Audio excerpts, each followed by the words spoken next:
Pains nyo sir is etong side na to.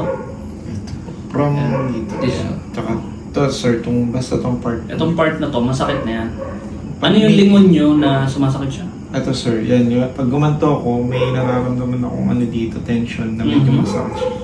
Kabila. Tapos yan. Pag sobrang lamig, sumasakit siya lalo. Kapag nililingon nyo, masakit na? Ayan sir. Kabila. Masakit na. Kabila naman. Yan, masakit na Ayan yan. po. Tapos dito sa lower back nyo or sa back nyo, may back problem kayo? Parang nararamdaman. Ito po. Yan.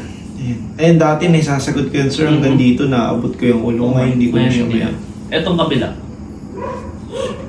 Ito, ayun sir, ganyan na lang. Ganyan. Hindi na kagaya. Pag tinataas nyo siya, may problem. Itong shoulder. Ayan. Masakit. Hindi na siya kayang isagan. Hindi nyo kaya pagdikitin? Kaya naman, kaya pero lang, medyo matigas na siya. medyo matigas. Okay, sige. Tapos, sa back, sa lower back mo, Ito. paano siya sumasakit? May sumasakit ba dyan? Pag nagbubuhat po. Tsaka pagka po, yung may kilos. Halimbawa, ang tagal ko pong nakaupo. Mhm. Kasi ganun nga po. Okay, prolonged sitting, no? Mm. So, yun. Sige. Observe natin siya after ng therapy. Tingnan natin kung ano yung improvement agad niya after nung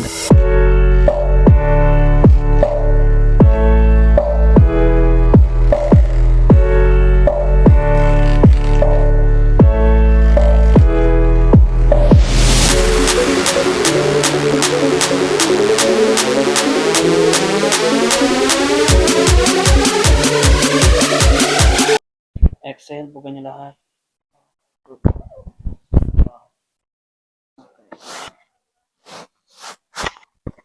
Lambot niyo lang itong katawan niyo.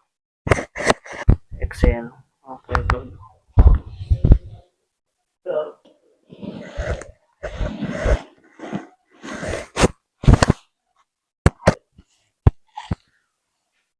Pinagawa ko sa inyo before, no? Or yung mga ginawa nyo na nagbigay sa inyo ng discomfort. Okay. So, based sa inyo, kanina pa lang sabi nyo, mas nakakalingon na kayo. No? Pero check natin. Sige, tingin tayo dito sa right side. Yan. Kamusta ang lingon nyo so far? Compare kanina. As in, sobrang minimal na lang. Okay. Yan, naisasagad ko yung lingon ko yun. Oo. Compare kanina. Mm. Okay, good. Other side. Yan na siya sir. Mas comfort. Mas comfortable. Compare kanina. Okay. Sa shoulder mo, pwede mo rin i-check. Tingnan mo kung may discomfort, kung paano siya nagbibigay ng pain. Yung upo mo na ganyan, nangangalay ka pa? Hindi na po. Kanina po, yung saglit na upo ko pa lang, may paramdam ko meron ng masakit. Okay. Ngayon? Ngayon na lang.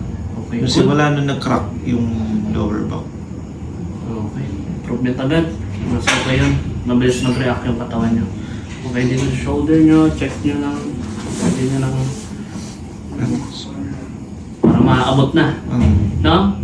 Compare kanina, sabi mo hindi na maabot eh. Other side na. Hindi na siya. Isasagad ko na. Okay. Okay, good. So, ibig sabihin, tightness ng muscle, misalignments lang yung problem. Observe nyo siya mga ilang araw.